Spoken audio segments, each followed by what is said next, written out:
Assalamualaikum warahmatullahi wabarakatuh. Perkenalkan, nama saya Ririn Ayulandari dengan NIM 2023-11314 dari Sistem Kontrol Industri kelas A. Di sini saya akan menjelaskan mengenai tugas individu yang kelima, mengenai sistem kontrol industri pada industri manufaktur atau sistem kontrol diskrit. Nah, untuk pengertiannya sendiri, sistem kontrol diskrit adalah sistem kendali yang sinyal masuk, sinyal keluar, dan variabel prosesnya hanya berubah pada waktu tertentu secara diskrit atau terputus-putus. Artinya, pengambilan keputusan atau aksi kontrol dilakukan pada interval waktu tertentu, biasanya menggunakan pengendali digital seperti PLC atau Programmable Logic Controller atau microcontroller. Nah, sistem ini berbeda dengan kontrol kontinu yang bekerja secara terus-menerus karena kontrol diskrit hanya bekerja pada saat terjadi peristiwa atau event tertentu. Dalam kendali diskrit, parameter dan variabel sistemnya itu diubah pada waktu-waktu tertentu. Perubahan tersebut melibatkan variabel dan parameter yang juga diskrit, biasanya biner berupa on atau off. Nah, perubahan dieksekusi karena keadaan sistem telah berubah atau karena jangka waktu tertentu telah berlalu. Kedua kasus ini dapat dibedakan sebagai perubahan yang digerakkan oleh peristiwa atau perubahan yang digerakkan oleh waktu. Perubahan yang digerakkan oleh peristiwa dieksekusi oleh pengendali sebagai respon terhadap suatu peristiwa yang menyebabkan keadaan sistem berubah. Perubahan tersebut dapat berupa memulai atau mengakhiri operasi, menyalakan atau mematikan motor, membuka atau menutup katup, dan lain sebagainya. Oke, selanjutnya di sini ada komponen utama dari sistem kontrol diskrit. Yang pertama itu ada sensor diskrit.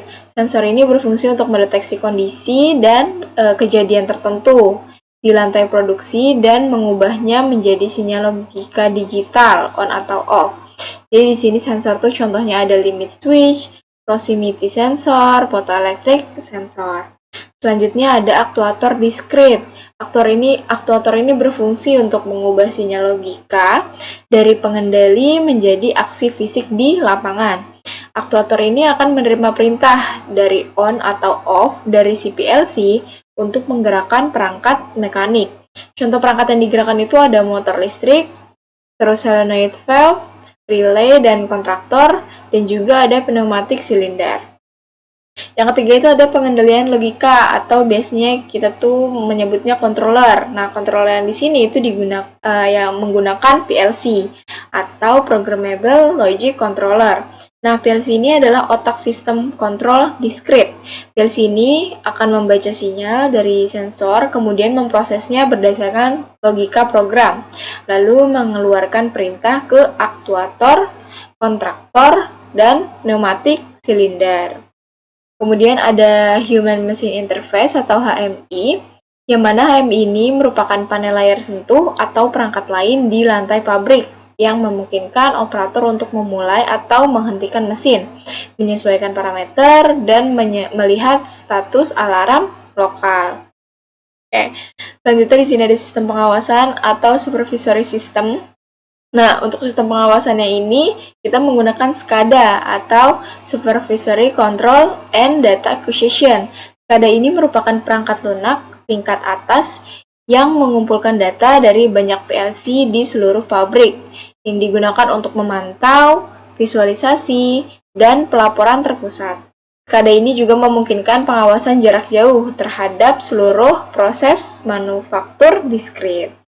Selanjutnya di sini ada jaringan komunikasi atau communication network. Nah, jaringan ini akan menghubungkan PLC dengan HMI, SCADA, dan juga perangkat lain yang memungkinkan pertukaran data secara real time. Protokol umum dalam manufaktur diskrit itu meliputi Ethernet atau IP, Profinet, dan Modbus TCP. Oke, selanjutnya di sini ada perbedaan antara si sistem kontrol kontinu dan sistem kontrol diskrit. Untuk sistem kontrol kontinu atau CCS itu beroperasi pada variabel fisik yang bersifat analog dan dapat mengambil nilai tak terbatas dalam rentang tertentu. Contohnya itu seperti suhu, tekanan, atau laju aliran dalam reaktor atau pipa. CCS ini digunakan secara dominan dalam industri proses, misalnya pada industri kimia, minyak, gas, dan makanan cair. Di mana tujuan utamanya ini adalah regulasi, yaitu mempertahankan variabel proses tetap pada set point yang diinginkan. Controller utamanya dalam sistem ini sering menggunakan algoritma seperti PID atau proporsional integral derivatif dan melakukan pengukuran serta penyesuaian secara terus-menerus dan harus untuk mengatasi gangguan yang ada. Nah, untuk sistem kontrol diskrit sendiri atau DCS ini beroperasi pada variabel yang bersifat biner dan juga terbatas. Contohnya itu seperti on atau off, buka atau tutup, atau ada atau tidak adanya objek, di mana perubahan dalam sistem ini dipicu oleh peristiwa tertentu. DCS adalah inti dari industri manufaktur diskrit, misalnya itu ada perakitan otomotif, mesin pengemasan, dan robotika. Dan tujuan utama dari DCS ini itu menjalankan logika sekuensial atau urutan langkah yang ketat. Perangkat kuncinya itu adalah PLC atau Programmable Logic Controller, yang mana akan memproses input atau output digital menggunakan ladder logic untuk memastikan bahwa setiap langkah produksi dieksekusi dengan benar sebelum melanjutkan ke langkah selanjutnya.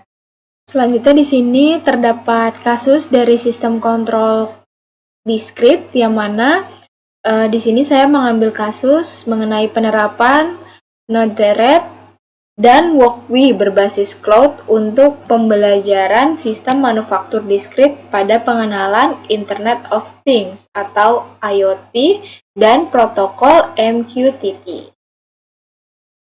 Nah, untuk latar belakangnya sendiri, transformasi industri 4.0 dalam manufaktur diskrit menjadi fokus pembelajaran mahasiswa melalui 6 materi utama. Salah satu pilar teknologi utamanya adalah Internet of Things atau IoT yang didorong oleh kemajuan teknologi informasi dan komunikasi.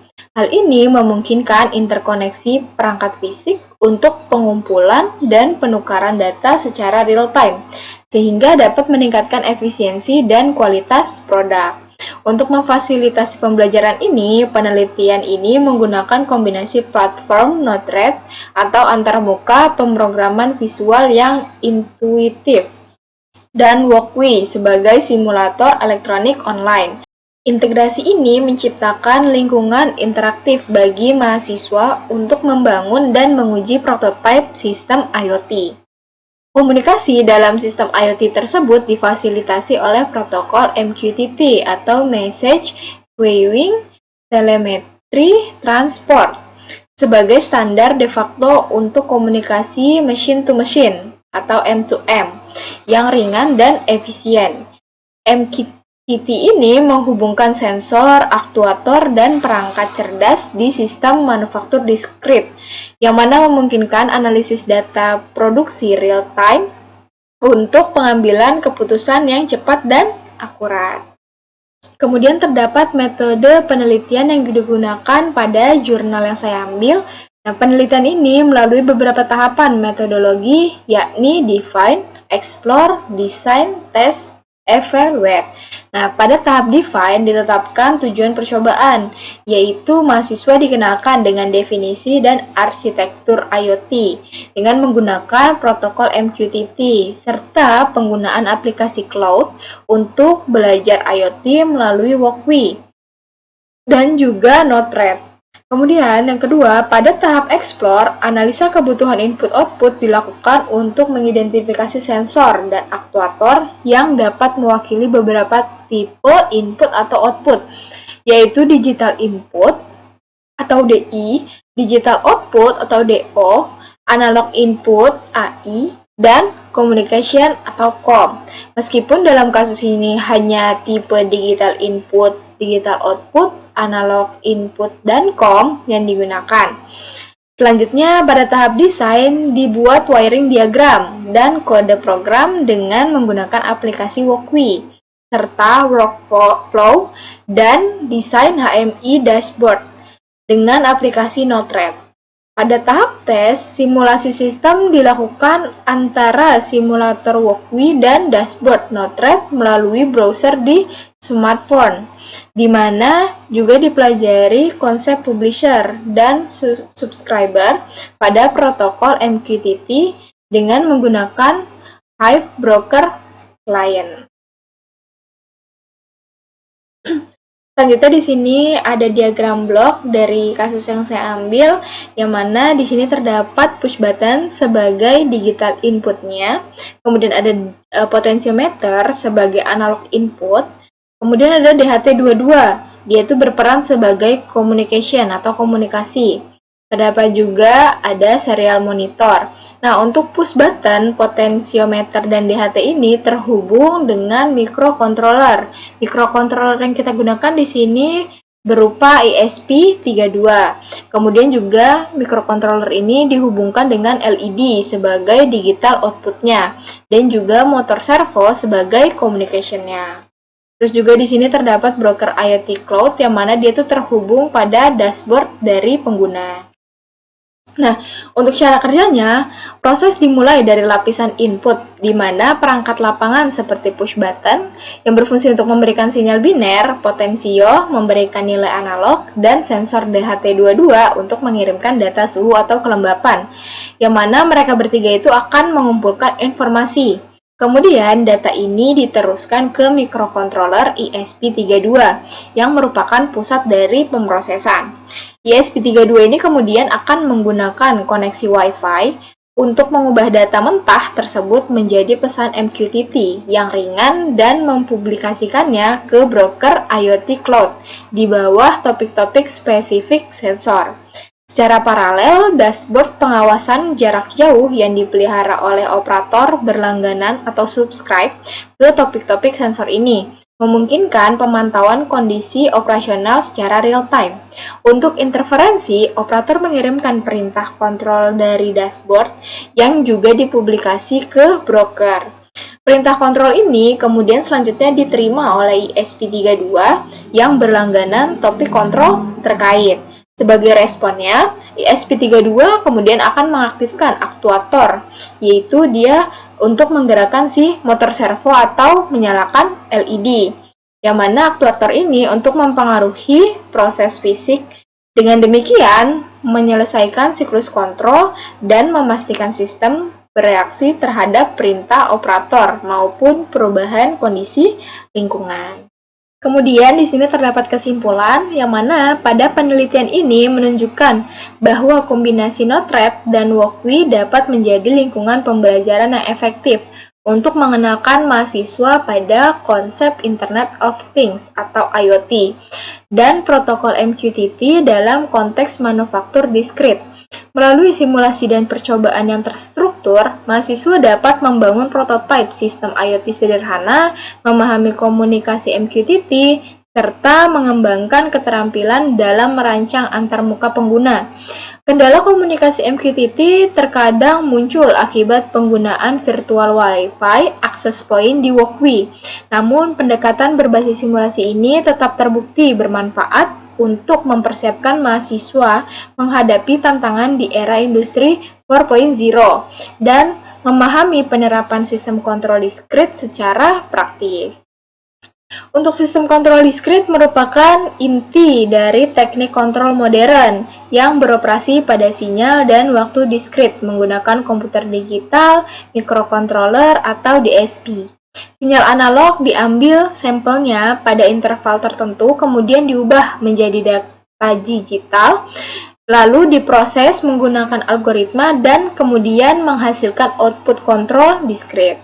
Keunggulannya meliputi fleksibilitas perangkat lunak, akurasi tinggi, dan kemampuan penanganan algoritma kompleks. meski kinerja sistem sangat bergantung pada laju sampling. Selanjutnya di sini terdapat referensi dari materi-materi yang sudah saya ambil dari beberapa jurnal. Di sini saya mengambil dari 3 buah jurnal. Oke. Mungkin cukup sekian penjelasan mengenai sistem kontrol diskrit pada pertemuan tugas 5 individu kali ini.